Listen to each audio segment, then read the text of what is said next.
Buenas tardes a todos. Eh, la idea de la charla de hoy, como lo decía Juan Pablo, es pues con mi experiencia académica y laboral, explorar un poquito las diferentes oportunidades de la aplicación de la ingeniería mecánica en el desarrollo de energía solar.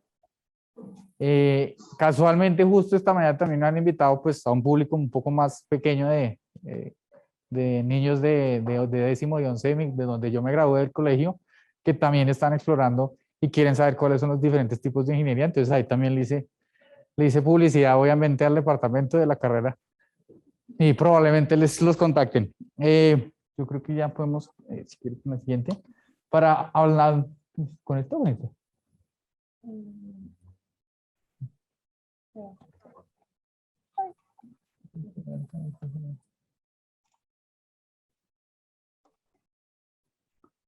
Pues, o si tú me das la siguiente ya, no más.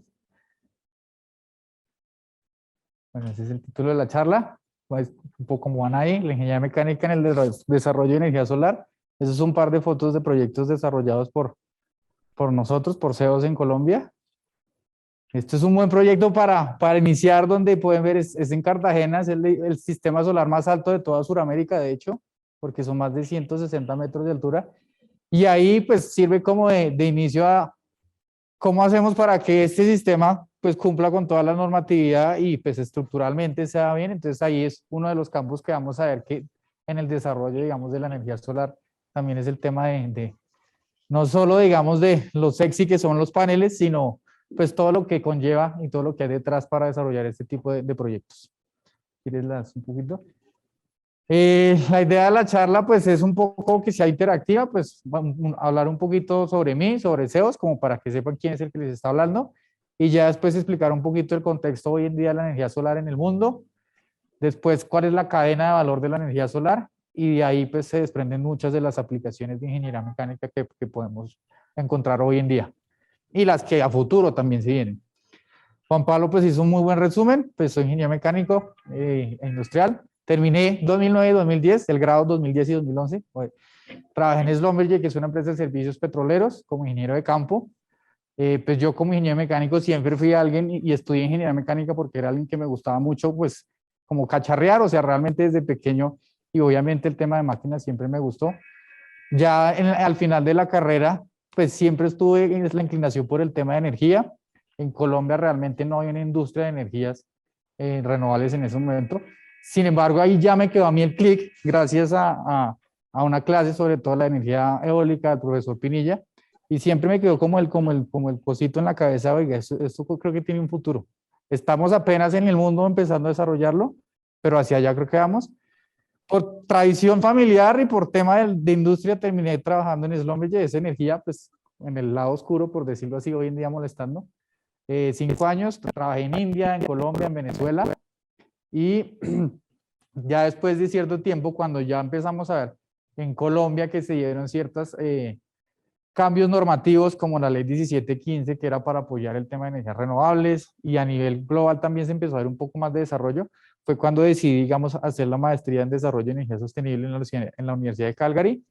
Ahí pues durante la maestría también trabajé como asesor pro bono de algunas comunidades indígenas, desarrollamos algunos proyectos de energía solar para esas comunidades. Me hicieron miembro honorífico de un par de comunidades precisamente pues, por el trabajo desarrollado.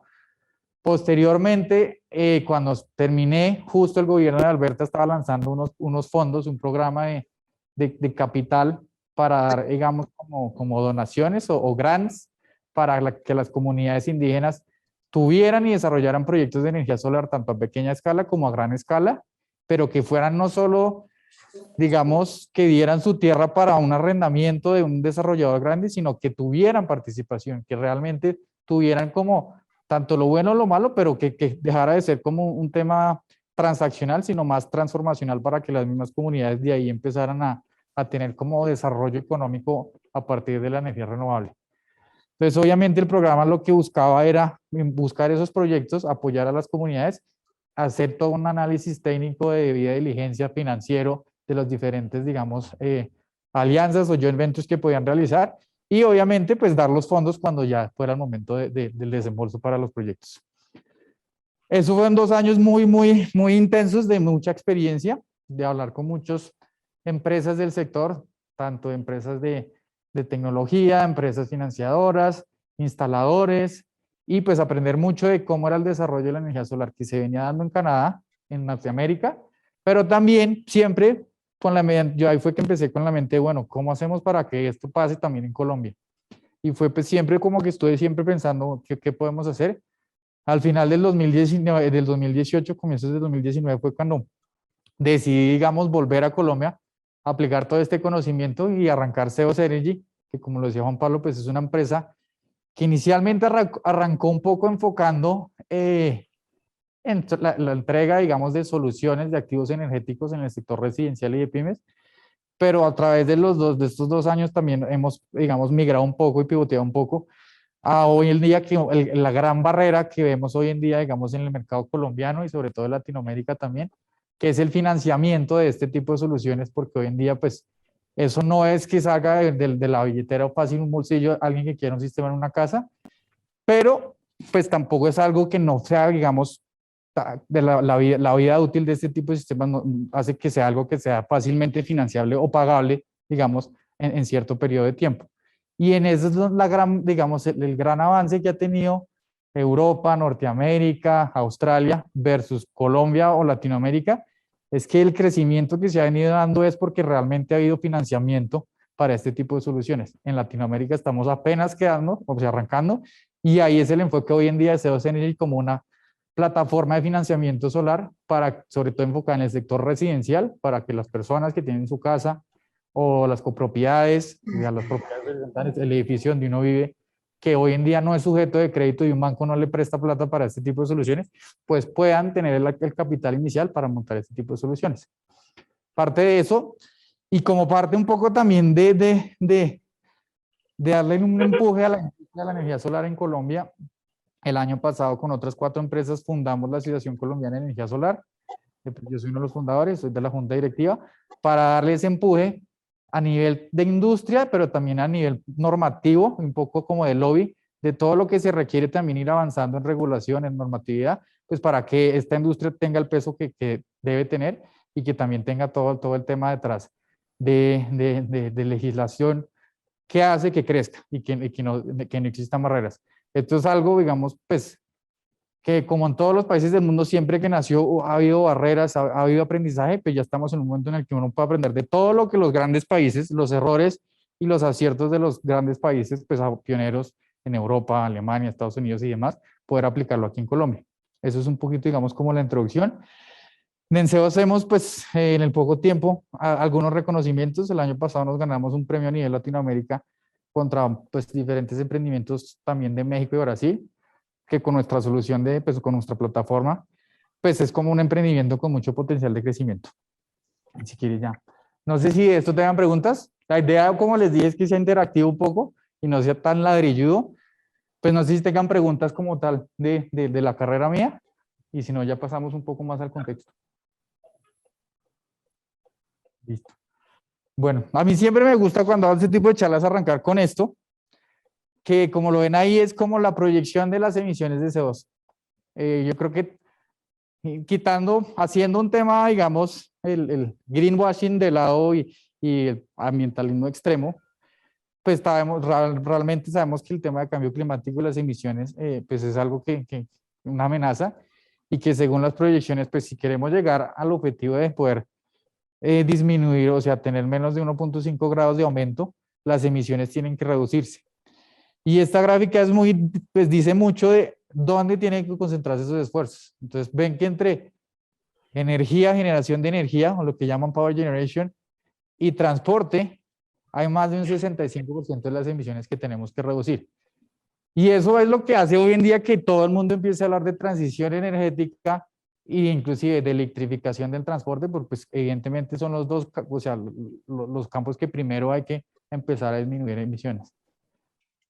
Por eso es que también, si das la siguiente, como les decía, Colombia estamos empezando, pero pues ya todos los países ya tienen tema de transición energética y hablan mucho de las 3Ds, que no sé si lo habían oído antes, que es el tema de descentralización de la energía, digitalización y descarbonización. Es decir, se va a pasar de un modelo totalmente central donde son grandes plantas, ¿sí? Pues bueno, hidroeléctricas, eólicas, solares, obviamente reemplazando todas las de carbón y las térmicas a fuentes renovables, pero no solo va a ser un sistema centralizado de grandes, sino que también va a ser una mezcla de generación distribuida en los puntos de consumo, es decir, en las mismas ciudades, por eso se habla de ciudades inteligentes, sostenibles, y todo eso se parte, digamos, de toda esta pues, estrategia que hay como a nivel mundial que hay que seguir, que es la descentralización. Ya no es un organismo central, sino hay muchas plantas distribuidas por diferentes lados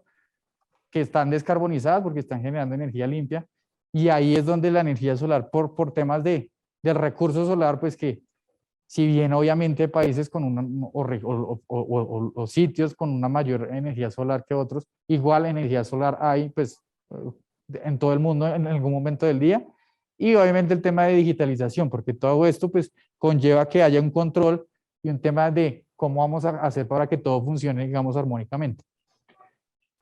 Esto es como para el contexto global de por qué hoy en día creo que se está hablando y por qué estamos acá, por qué estoy yo acá hoy, es por eso, porque pues, ya todo el mundo está hablando de energías renovables, energías limpias, hay un crecimiento gigante y eso creo que es lo que uno de los drivers principales, pues obviamente es el tema del cambio climático y las emisiones. Ya entrando un poco en el tema de la industria solar como tal, pueden ver que en los últimos 10 años pues ha sido un crecimiento exponencial, cada vez es más grande. Esto es adiciones anuales, no el acumulado, sino anuales. Entonces ven que es un crecimiento exponencial dependiendo del país, es entre el 20, el 25, a veces el 40% que crece año a año. El tema de la energía solar, obviamente también la energía eólica, pero también porque la energía solar pues tiene tanto potencial y ha tenido tanto desarrollo que van de la mano, y es esto. Ustedes pueden ver que en la última década el costo de la energía solar se ha reducido un 85%. Antes los que tenían energía solar, digamos, y las grandes granjas eólicas, parques solares, o la gente que tenía energía solar en su casa en Europa, en Canadá, pues eran netamente, digamos, porque querían y eran como ambientalmente que lo querían hacer, porque financieramente realmente no era ningún negocio. O sea, era totalmente por convicción. Hoy en día ya llegamos a un punto en el que ese desarrollo pues hace que, sobre todo el costo de producción de las celdas fotovoltaicas que componen los módulos, se haya reducido casi un 90%, y eso es lo que hace que hoy en día ya hayamos llegado y hayamos superado lo que se llama un tema del el grid parity, que es el costo de generar energía solar en la casa o en una empresa versus todo el costo de consumir energía de la red que viene desde una planta grande, más transmisión, más distribución y más. Entonces, eso es lo que hace hoy en día que también financieramente, obviamente, pues ya depende de cada país, de cada jurisdicción, del recurso solar, qué tan barato es comparado al costo de la red. Obviamente, pues hay todavía un gran rango, pero hace que se le compita y que financieramente sea viable, digamos, este tipo de soluciones. Ya no es solo un tema netamente ambiental, sino un tema netamente económico. Como les decía, el crecimiento de la industria pues es más de un 20% en los últimos años. Latinoamérica, como estamos el crecimiento es mayor. Obviamente en otros países el crecimiento viene, pues empieza a crecer cada vez menos, pero igual hay mucho potencial todavía para desarrollar. Y un dato que es muy importante es, que lo pongo también para que sesgue un poquito la siguiente diapositiva, es la ocupación de instalador solar es una de las 5 ocupaciones en el mundo de mayor crecimiento. O sea, todos estos análisis económicos de en qué emplearse, el instalador solar en todos los lados sale siempre como en los primeros 5 lugares con un crecimiento de más de 50%. Entonces eso muestra evidentemente que si eso pasa es porque hay una industria que está creciendo y donde cada vez más van a empezar a haber más opciones de desarrollo profesional y académico y demás. No sé si de eso tengan preguntas. O si voy muy rápido, también me dicen.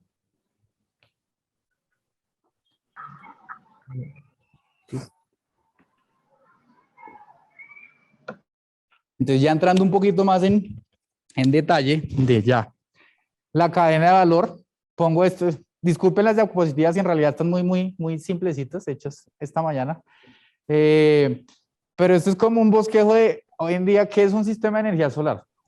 Claro, yo estoy hablando aquí de energía solar fotovoltaica.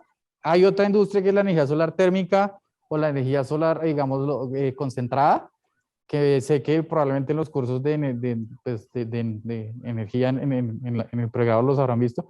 Yo me enfoco netamente en el tema de fotovoltaica. No es que no me guste la térmica, pero pues eh, es donde vemos como más potenciales de crecimiento. Y básicamente un sistema de energía solar, pues como lo pueden ver, son los paneles que obviamente pues están en una cubierta o en un suelo, tienen que tener una estructura que sea suficientemente pues bien diseñada y rígida que los tenga. Y ya después entra un tema pues muy eléctrico de conducción de energía, de conversión de energía de corriente continua, corriente alterna y pues todos los temas que conlleva la conexión de estos sistemas a la red común y corriente cuando uno está conectado a la red normal. En ese orden de ideas lo tengo ahí, también pues en la cadena de valor, obviamente, y pues pongo algunas imágenes como de ejemplo, está toda la parte de investigación y desarrollo, tanto de los paneles solares como de los inversores, como de las mismas estructuras, y así como toda la parte electrónica, digamos, de control de esos equipos. Obviamente el tema del diseño, una de ellas hay una investigación, el tema de manufactura, ¿sí? En masa de estos productos. La parte que todo el mundo, que me imagino cuando oyeron de energía solar, la gente creo que lo que más se imagina es esta parte, instalación de paneles solares y montaje, evidentemente es una gran parte de la cadena, ¿sí? Pero pues no es lo único, ¿sí? Y una vez ya se instala, pues está todo el tema de operación y monitoreo, y un tema que ya, pues después de ya teniendo unos 10 o 15 años de industria un poco grande, se está empezando a hablar, que es el tema del desmantelamiento y qué se hace al final del ciclo de vida de los diferentes equipos, donde también va a empezar a haber cada vez más opciones pues de desarrollo profesional. Estos son simplemente, digamos, como ilustraciones típicas. Esta imagen es de unos precisamente unos estudiantes de doctorado y de maestría en una universidad de Australia que están mirando cómo aumentar la eficiencia de los paneles de los paneles solares o de los módulos fotovoltaicos realmente. Esto es una planta de producción de módulos. Como lo pueden ver, esto es casi que condiciones de laboratorio, todo es completamente controlado, la pureza y demás, y todo es automatizado. Entonces, no sé de dónde la sacó. La tenía en la boca. ok, creo que están hablando. Obviamente la parte, digamos, pues que creo que es lo que más cercana al usuario final, ¿sí? Que es cuando yo quiero montar paneles en mi casa, entonces los instaladores que van y pues que tienen que hacerlo de buena forma. Y ya la parte de cuando está montado, pues todos los sistemas de SCADA, de operación, monitoreo, control. Con base en eso, si quieres le das la siguiente, pues aquí ya pueden empezar a ver cómo, dependiendo de los principales equipos que componen, digamos, este tipo de sistemas y la cadena de valor, las diferentes áreas donde hay mucho potencial de desarrollo, digamos, de ingeniería mecánica. Entonces, hablando de los módulos fotovoltaicos, todo el tema de la generación de esos fotones, del efecto fotoeléctrico, el tema de ciencia de materiales, los semiconductores, inclusive la termodinámica para que el calor, digamos, no afecte tanto el rendimiento. Ahí hay mucho, digamos, desarrollo de ingenieros mecánicos que empiezan a investigar cuáles son las mejores combinaciones de materiales que generan más potencial de voltaje entre celdas, etcétera, la unión de esas capas de material. Entonces, en tema digamos, de módulos fotovoltaicos, muchos de los que les encante todo el tema de ciencia de materiales, eso es un área que creo que tiene mucho desarrollo, no solo eso, inclusive también está metida, pues la NASA empieza a desarrollar otras cosas locas y hay mucho potencial como tal, buscando la eficiencia como tal de las celdas fotovoltaicas. En el tema de estructuras, gran parte obviamente hoy en día lo que se usa es aluminio o acero galvanizado, pero pues en ese mismo tema de aluminio entonces empieza uno a hablar de todas las aleaciones posibles para hacerlo más fuerte, más resistente a la corrosión, más liviano al mismo tiempo, porque obviamente eso en temas de transporte, de logística, entre más liviano seas mejor, para el montaje también, pero pues no hay que sacrificar el tema de pues, de estabilidad estructural. Entonces, en ese tema de estructuras también hay un gran potencial de desarrollo en los materiales que se van a usar para el tipo de estructuras o que se vienen usando, y sobre todo también en la fiabilidad como el control y la duración de este tipo de materiales. Porque muchas veces cuando no se hacen bien las cosas o hay materiales que precisamente no tienen un buen control de calidad, en el montaje no es que uno se da cuenta que algo quedó mal, es a través del tiempo, 5 o 10 años, que se da cuenta que una granja solar, por ejemplo, que visité en Canadá, después de 6 años, toda la estructura básicamente estaba corroída, y eso implica básicamente a nivel del desarrollador o el dueño del proyecto, desmontar todo, montar otro, y eso son costos inicialmente no pensados, y eso empiezan a afectar muy fuertemente el tema financiero de la planta de generación. En tema de inversores, pues es la parte, digamos, un poco donde yo creo que hay menos potencial para la ingeniería mecánica. Sin embargo, sigue habiendo, y es todo el tema de, al final estos son equipos de control, ¿sí? Y de potencia y demás, entonces hay mucho tema de recalentamiento, hay que mirar cómo se pueden refrigerar, hay que mirar el tema de termodinámica y cómo entra, cómo hacerlo lo más pequeño posible, lo mismo para que sea más fácil, pero sin sacrificar que obviamente no se recalienten, que funcionen de forma de refrigeramiento activo o pasivo. Entonces, en ese tipo de cosas, pues también hay mucho desarrollo como tal, sobre todo en el área, digamos, de transferencia de calor y termodinámica. Y otro tema, digamos, que viene a futuro, pues es todos los nuevos productos que se vienen desarrollando para la industria como tal. Entonces uno ya empieza a ver, por ejemplo, en el tema de estructuras, que las estructuras ya no son fijas, sino hay seguidores, entonces tienen que empezar a seguir la posición del sol para generar mayor eficiencia. En el tema de los módulos, se empieza a ver como temas de limpieza, que es crítica para el rendimiento, entonces se empieza a ver drones especializados, robots especializados, todo eso para el tema digamos, de desarrollar nuevos productos, investigación y desarrollo y diseño de nuevos productos para cada uno de estos principales elementos. Ya en el tema de manufactura, como lo hemos visto anteriormente en la foto, pues todo esto es una industria de producción masiva, de inversores, de módulos, y pues evidentemente requieren procesos industriales de automatización, de control de calidad, de fiabilidad de esa producción y ese producto que se desarrolla. Entonces ahí también, pues dependiendo del área que les guste, pueden en cualquiera de estas tres, en cualquiera de esos 4 tipos como de productos, hay opciones de desarrollo. Por ejemplo, inclusive, conocí el caso a nosotros nos llevó, cuando estaban con el gobierno en la provincia de Alberta, un fabricante que quería montar una planta de producción en la provincia de Alberta, pero no era de módulos, digamos, cristalinos, sino de thin film. Pero entonces el tema era mirar también cómo todo el tema de control, pues allá que en Alberta, pues no es una provincia, digamos, muy netamente, digamos, oil and gas, como nada de como de electrónica. Entonces tenían que empezar a ver, bueno, ¿cómo vamos a hacer para realmente tener todo y que la planta no se pare? Porque aquí pues no es una industria, digamos, netamente donde haya todo a disposición, sino que se enfocaba más como maquinaria y equipo pesado, no tanto en tema de este tipo de plantas que se necesitan.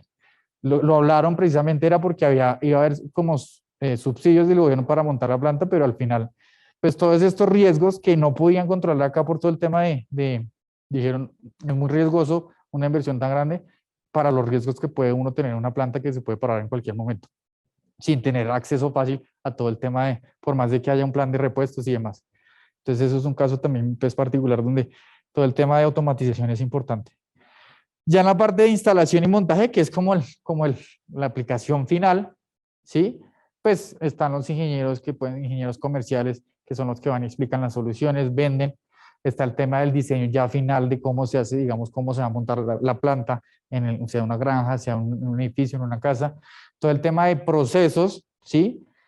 Un poco más metiéndolo por el lado también industrial, de cómo se garantiza que esos procesos pues, se hagan de buena forma, todo el control de calidad de esos procesos como tal, no el producto, todas las inspecciones que eso requiere para asegurarse pues, que este activo opere como tiene que operar. Entonces, en el tema de instalación y montaje, del mismo método en el que lo montan los ingenieros, pues ahí también hay mucho potencial de optimización y control de esas operaciones. Siempre al final lo que se busca es la eficiencia de instalar lo más rápido posible con con la mejor calidad posible. Entonces en eso siempre hay, digamos, opciones.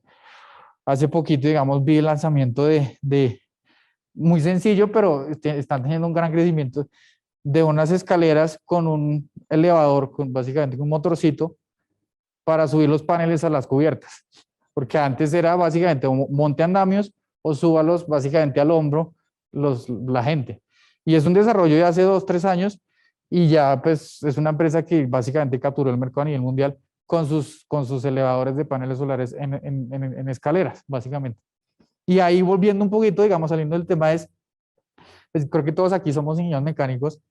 Yo como defino al ingeniero mecánico es alguien que resuelve problemas, ¿sí? Eso es lo que uno hace como ingeniero mecánico. Que muchas veces termina siendo, pues, tiene que hacer una máquina para resolver el problema. Pero al final eso es lo, pues yo me considero que los mecánicos tenemos muy buen entendimiento interdisciplinario de todo y hablando entre, digamos, no le meten uno los dedos en la boca, ni un electricista, ni un estructural, ni un civil, sino que uno entiende muy bien de todo y eso hace que uno sea muy bueno para eso, para resolver problemas. Y en esa resolución de problemas, pues también hay mucho tema, ahorita los emprendimientos son eso. Un emprendimiento realmente nace porque está resolviendo un problema, una necesidad, y así hace, y sale adelante porque está siendo bueno en ese problema. Entonces, en la ingeniería mecánica, tiene como mucho también relación con los emprendimientos por eso mismo, porque uno resuelve problemas, retos o dificultades y por eso mismo, si ustedes empiezan a hacer como a los que les interese búsquedas de las empresas, digamos, que han salido y han sido grandes en este tema, muchas, digamos, uno de los fundadores siempre ha sido un ingeniero mecánico, porque creo que entendemos muy bien el entorno y cómo aplicar diferentes herramientas para resolver una necesidad, un problema. Eso era también como un paréntesis que quería hacer. Bueno, ya en operación y monitoreo, que por ejemplo hablando de Tomás, espero que esa parte te guste. Como lo vieron, realmente pues al final hoy en día todo es monitoreado. Yo desde el celular puedo ver, por ejemplo, una granja solar que está funcionando en Alberta, puedo ver todos los sistemas y pues eso requiere de mucho también pues programación, ¿sí? Desarrollo de tecnología y digitalización, todo eso. Entonces, eso es el tema de automatizar eso, sistemas de alarmas, la digitalización de cómo es más seguro yo que me puedo ir tranquilo sin que la planta no deje de funcionar, ¿sí? Pues no puedo dormir en realidad, pues si es de noche no está funcionando, pero esa es la idea. Entonces, en eso también hay cada vez mucho más desarrollos, algoritmos también, digamos, de desarrollo para optimizar los planes de mantenimiento, porque si uno sabe que una planta, pues si está sucia, pierde el rendimiento, pero entonces es ir a enviar a alguien a limpiarla, a limpiar los paneles, pues son gastos. Entonces uno empieza, en todo esto ya empiezan a haber algoritmos de el momento ideal para que usted realmente, desde un punto de vista financiero, vaya y limpie los paneles, porque no tiene sentido que usted tenga a alguien ahí todo el tiempo, porque digamos, la mejora de rendimiento es marginal con respecto al costo que usted asume de estar teniendo a alguien para limpiarlos. Entonces, en todo este tema de mantenimiento, de fiabilidad, porque como todo equipo, digamos, electrónico, pues hay fallas, entonces, es decir, ¿cuándo vamos a parar? ¿Cuándo es que realmente vale la pena parar la planta para hacer todos estos cambios? Y eso es una pérdida de rendimiento mientras se hace la parada, pero pues no es estar acá rato parando porque tenemos que ir a arreglar esto y esto y esto. Entonces, todo en el tema de operación y monitoreo es una de las grandes áreas de desarrollo hoy en día de la energía solar. Cada vez hay más aplicaciones, emprendimientos enfocados en este tema. Y donde también hay mucho potencial, que eso sí es como lo más nuevo, relativamente, digamos, pues aquí creo que en Latinoamérica nos demoraremos todavía bastantes años en tenerlo, pero sobre todo en Europa, es el tema de desmantelamiento y qué se hace, digamos, con los paneles solares que ya cumplieron su ciclo de vida. Que siguen funcionando, pero pues ya el rendimiento, porque eso tiene, digamos, una degradación, ya es tan alto que es preferible cambiarlo por otro. Entonces, ¿qué hacemos con eso? No podemos entrar si queremos hacer un cambio por el mundo, no podemos entrar a botar todo a un botadero y que eso pues, sea residuo, pues contamine. Entonces, todo ese tema del reciclaje, del segundo uso de ese tipo, de todos estos elementos que componen las plantas, ahí hay mucho potencial inclusive qué se hace con los materiales, cómo se recicla el silicio, cómo se hace para purificarlo después de que ya, digamos, pues volver a, digamos, a iniciar a hacer lo que llaman las galletas, los waffles de silicio. Entonces, todo en ese tema vuelve, digamos, como un poquito de aquí a acá, de cómo reciclar todos estos materiales y recuperarlos para volver otra vez a hacer todo esto mismo. Entonces, ahí es como que se cierra un poquito el ciclo y ahí va a haber mucho potencial de desarrollo. O sea, cada vez es más importante, en Europa ya hay regulación de que cada módulo que venda tiene que tener detrás un plan pues de disposición de residuos. Entonces, eso es un área también. Y pues área transversal, que ustedes lo pueden ver en cualquier parte, pues es, como les decía, el tema de ventas. Ingenieros que son, digamos, vendedores de los productos, vendedores digamos, de los sistemas de manufactura. O sea, en toda la cadena hay ingenieros comerciales y ingenieros que venden. Y yo, como ingeniero mecánico, en este tipo de industria, creo que el ingeniero, el que mejor vende es un ingeniero mecánico. ¿Por qué? Porque por la misma formación interdisciplinaria es el que puede, creo que, entender los requerimientos del cliente o de la persona y pues venderle, digamos, lo que necesita. En eso, digamos, creo que de los mejores ingenieros mecánicos que yo he visto son de ventas, son ingenieros mecánicos. Está el tema también pues de desarrollo y gestión de proyectos, sean pequeños o grandes. Por lo mismo, por la interdisciplinariedad, un ingeniero mecánico está muy bien posicionado en ser esa persona que lleva a cabo un proyecto y que lidera un proyecto porque le entiende al técnico, le entiende al electricista, le entiende al civil, le entiende al geotécnico, entonces entiende muy bien todo y sabe cómo, digamos, empezar a identificar los riesgos, mitigarlos y seguir adelante el proyecto. Y pues, como en muchas otras áreas, también todo el tema de consultoría y de due diligence, tanto técnico como financiero, en los diferentes proyectos que se desarrollan, pues los ingenieros mecánicos están muy bien posicionados para hacer eso, dar como asesorías, consultorías y establecer muy bien, digamos, los riesgos y las posibles mitigaciones que se identifiquen en este tipo de proyectos. Eso, digamos, es como en general, por mi experiencia en cómo donde las aplicaciones donde más puntuales, digamos, de la energía solar en la ingeniería mecánica, o bueno, al revés, y pues como todo, o sea, esto es apenas como una introducción que entre ustedes más empiecen a investigar sobre cada uno de esos procesos, pues se abren muchas más posibilidades y empiezan a ver en qué más ya puntualmente en cada uno de esos procesos como el plus de un ingeniero mecánico y cómo hace pues que esa área o esa parte de la cadena de valor use un ingeniero mecánico de la mejor forma.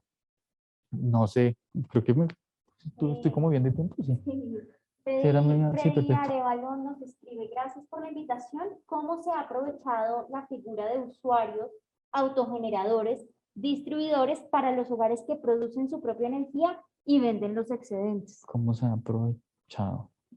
Sí, sí, entendí. No sé si la pregunta está enfocada en cuál ha sido el crecimiento, si en Colombia, bueno, ya entrando, si quieres pon la pregunta acá para aquí, pues que están acá, vean, no sé si la ven ahí. Entrando a temas netamente regulatorios y normativos, en Colombia, poner paneles solares, coloquialmente, en la casa o en la empresa, eso se llama autogeneración. Si es grande o chiquito, o sea, dependiendo de la potencia instalada, está definido que es un megavatio, son autogeneradores a pequeña escala o autogeneradores a gran escala. ¿Eso qué implica? Pues que ya hay una regulación de usted que tiene sus paneles en su casa, cómo se benefician en el recibo de energía de esos sistemas. Entonces, el gran cambio y por la razón precisamente por la que yo vine a Colombia es que en el 2018 salió la primera regulación de autogeneración, donde se estipula que la energía que tu sistema genera, que no la consumes en tu casa, que se va a la red, porque al final los inversores pues son equipos electrónicos que sincronizan exactamente la energía eléctrica que sale de los paneles con la energía de la red, la misma frecuencia, el mismo voltaje. Entonces, y eso es de hecho uno de los requerimientos para poderlo hacer. Esa energía se va a la red y es como el agua, o sea, si no la está consumiendo pasa a través de un contador bidireccional que ya cambia con respecto al tradicional que solo mide en una dirección, sino que mide en dos direcciones, y así esa energía que se llaman créditos de energía son, digamos, en el recibo de energía, el comercializador tiene que decir, mire, usted consumió 150 kilovatios hora y nos entregó 150 kilovatios hora, entonces le permutan y le cruzan esos excedentes. De esa forma es que uno idealmente para un usuario, uno le apunta a que genere entre el 100 y el 120% del promedio de energía que consume, que los genere el sistema, independientemente de que si sea de día o de noche, porque como está la regulación para dar esos créditos, pues eso hace que si yo no la consumo igual me dan los créditos. Sí hay un tema de que no le reconocen el 100%, sino el 95% en promedio, o 90-95%, dependiendo de si estamos, dependiendo del comercializador, básicamente.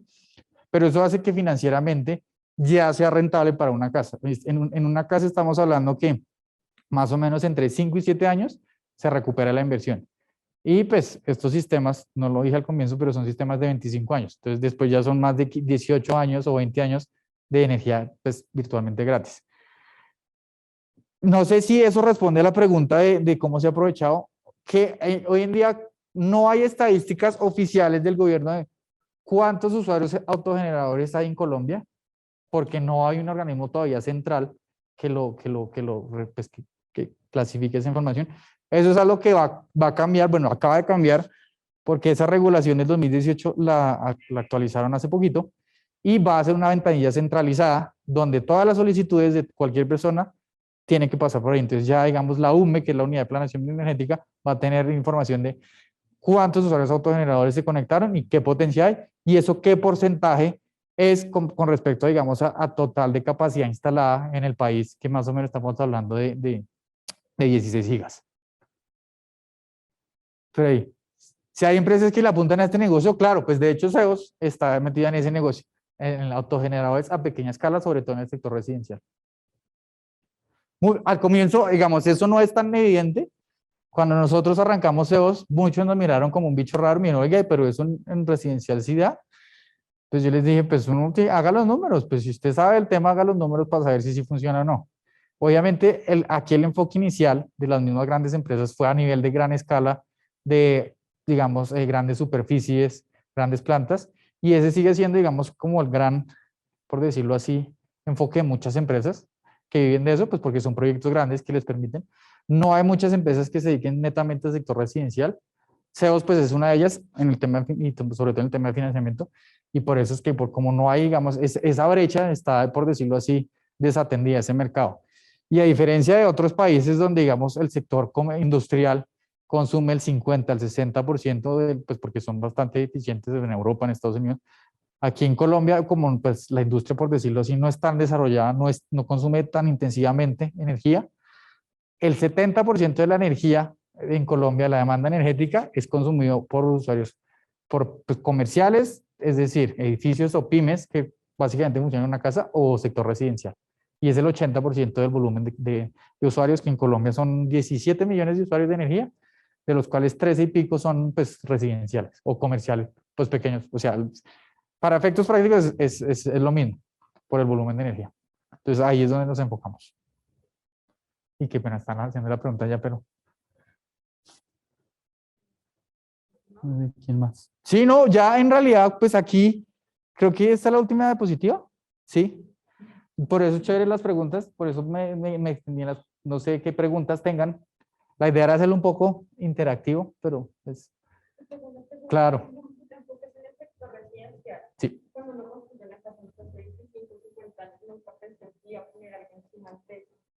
Realmente este reforzamiento, estas inversiones hay que hacer dentro de ese reforzamiento para ponerle el peso de todos los paneles solares.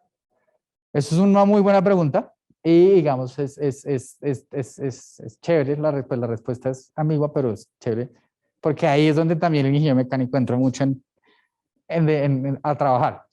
Pues si son casas muy viejas, de más de 50 años, pues ya por la experiencia que hemos visto, muchas son con tejas o de esas viejas, digamos, de asbesto o de teja de barro.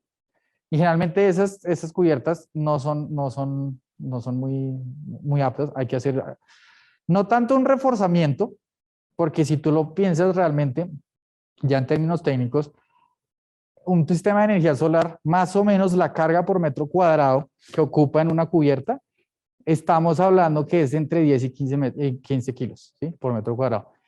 La norma de construcción en Colombia, ¿sí? Pese que es la de la 90 y 50 es de, bueno, el código, el DNCR 10, que es el código de construcción, dice que todas las cubiertas, pues cuando están diseñadas, si cumple la norma, tienen que aguantar 80 kilogramos por metro cuadrado. Entonces, si tú lo comparas técnicamente, no tendrías que hacer ningún esfuerzo o ningún refuerzo porque está ahí.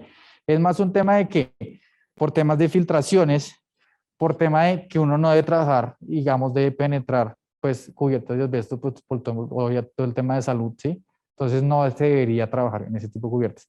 Entonces, ya depende de cada proyecto ver si sí o no, parte de, en ese proceso de instalación y montaje, siempre hay una visita técnica que tiene que hacerse para saber si efectivamente se puede en la cubierta o hay que hacer no un reforzamiento, pues en algunos casos sí es, pero sí hay que hacer un reforzamiento es porque lo que construyeron en algún momento probablemente igual se iba a caer, porque no es que sea muy, la carga no es que sea muy pesada, o por el tema físicamente, porque no va a haber un tema mucho de goteras, por decirlo así, si estamos hablando de cubiertas. Entonces, eso es un muy buen punto que tocas ahí. Creo que alguien habló, no sé si. Sí, creo que además. Una pregunta. En el tema de, digamos, esto de descentralización de la energía, y teniendo en cuenta, la verdad desconozco si la regulación obliga a conectarse a la red, pero si, digamos, alguien, la universidad no quisiera conectarse a la red, tener su sistema, hay soluciones de almacenamiento de energía, digamos, apuntándole a la energía. Sí, eso es una muy buena pregunta y es una pregunta que hacen muchas personas. ¿Por qué? Porque pues todo el mundo, digamos, parte de, bueno, uno de nuestros competidores, digo competidores, obviamente pues somos un mosquito, es Celsia, ¿sí? Celsia es el único de los grandes que está enfocado en energía solar residencial también y ofrecen financiamiento. Pero ¿qué pasa? Al Celsia ser una empresa tradicional, digamos, una empresa de energía no electrificadora, pues, por decirlo así, han hecho lo que han querido con los usuarios toda la vida. Que ahorita están ofreciendo este tipo de soluciones porque pues quieren como medio, porque hay otras empresas que lo ofrecen, pero mucha gente no quiere seguir con la electrificadora, no quieren saber nada más de Celsia, no quieren saber nada más de Electricaría, no quieren saber nada más de Codensa. Entonces dicen, oiga, yo me quiero desconectar. Técnicamente se puede hacer con almacenamiento y allá existe. ¿Qué pasa? Que la inversión que hay que hacer es supremamente costosa y eso hace que al final pues financieramente no sea tan viable. Entonces, lo que yo te le digo a muchos usuarios, salvo que usted no tenga problemas de confiabilidad del servicio de la red, de que usted no se le vaya la energía, pues no tiene por qué meterse a poner. O sea, usted ya le viene pagando y ha venido pagando una conexión en su tarifa de energía, pues úsela a su favor. Use ese sistema como su respaldo.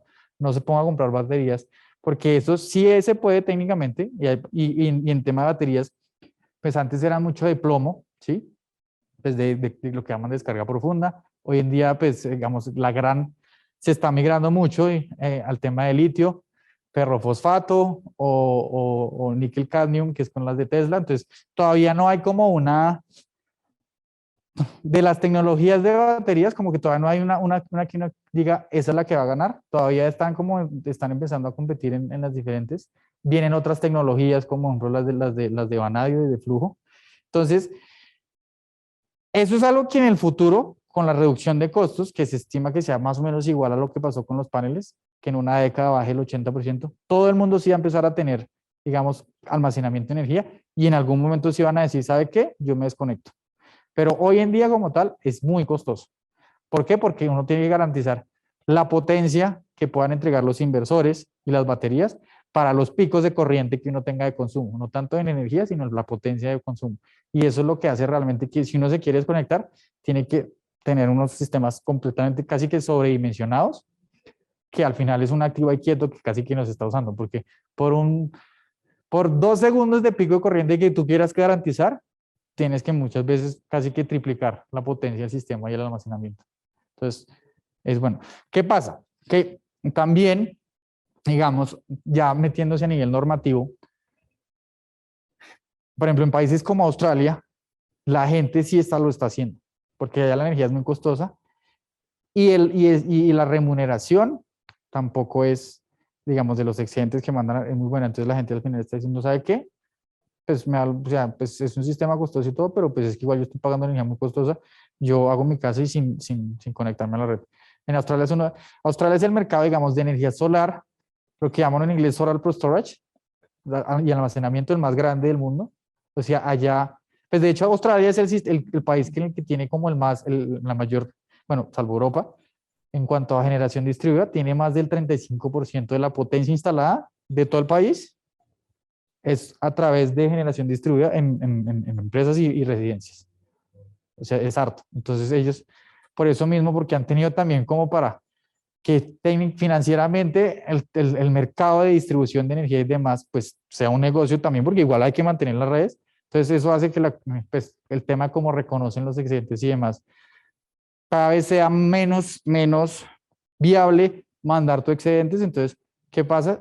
La gente empieza a comprar baterías y eso es algo, pues los economistas que estudian el tema de la transición energética lo llaman como la espiral de la muerte de las empresas públicas, porque empiezan a poner barreras pues para que sea más costoso, pero entonces entre más costoso es, la gente más incentivo tiene de desconectarse de la red. Entonces eso le llaman la espiral de la muerte.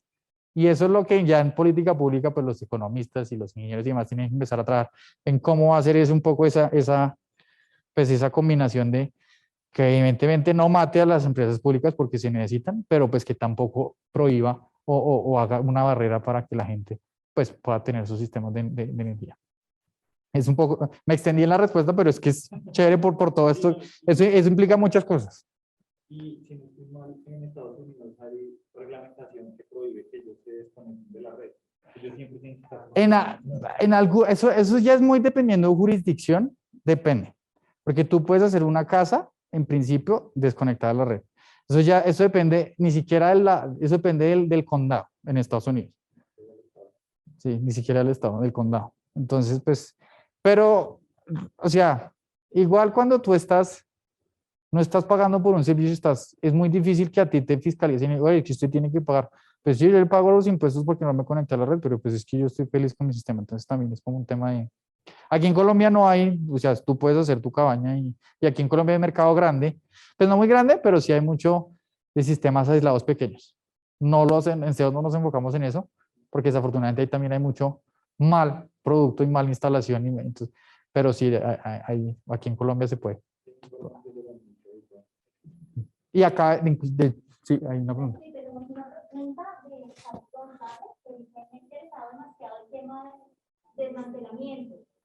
¿Cómo cree usted que esta parte del ciclo podría ser mejorada o desarrollada en Latinoamérica? Es decir, ¿cómo podríamos los ingenieros mecánicos latinoamericanos contribuir al sector?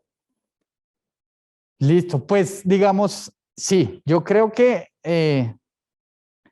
Latinoamérica tiene, digamos, no un problema, pero, o sea, un problema de mercado hoy en día, que no va a ser en un futuro.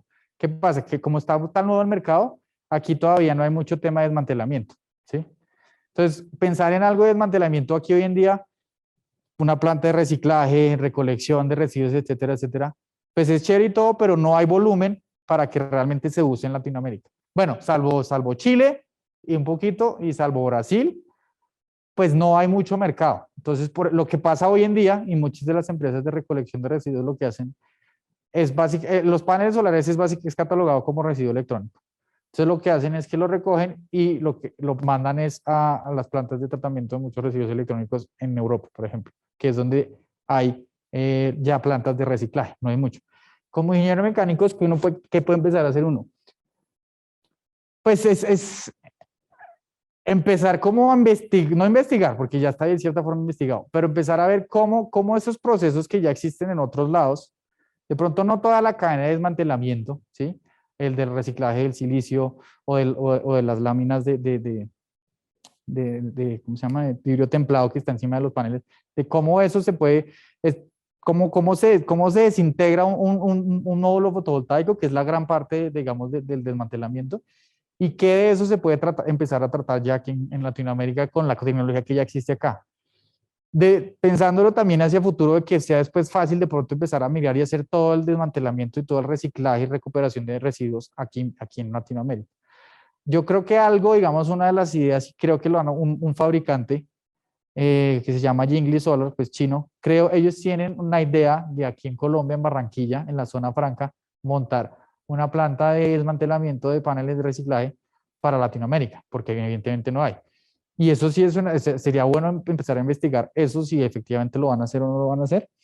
Pero ese tipo de modelos creo que sí funcionaría, no tanto para el mercado en Latinoamérica, sino por temas, digamos, de socioeconómicos, de mano de obra más barata, de tema de aranceles y demás, de ver cómo Colombia puede hacerse un hub de no solo de Latinoamérica, sino inclusive de Estados Unidos o del Caribe, donde ya hay un mayor desarrollo de este tipo de soluciones y que requieran de fabricación, porque hoy en día la gran mayoría de fabricación pues es en Asia, y obviamente ya también hay plantas, pero pues se puede empezar a tratar de enfocar un poco el reciclaje, el reuso y la fabricación aquí en Latinoamérica. No es, creo que no es una respuesta muy concreta, pero es, digamos, pues del tema del punto de vista de negocio, Colombia creo que en nivel de volumen todavía no estamos ahí para que aguante una inversión tan grande como de esas, pero sí yo creo que subprocesos se pueden empezar a hacer de a poquitos acá.